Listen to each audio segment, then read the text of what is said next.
because it could be another 3 to 6 months before you do this again. It is your personal preference how often you trim. Some people trim every 4 weeks. It's not recommended. It's not necessary for your journey. Because you plan to keep his hair moisturized regularly, ends aren't going to be just getting dry. So those who take better care of their hair on a daily and weekly basis don't have to cut.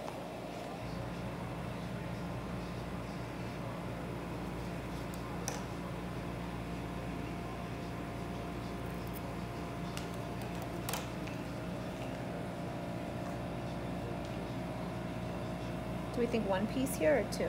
2. 2.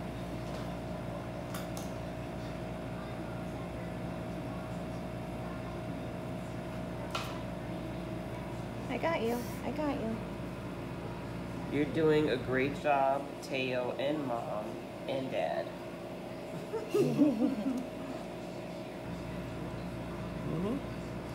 Just the spiral now. Just the spiral now.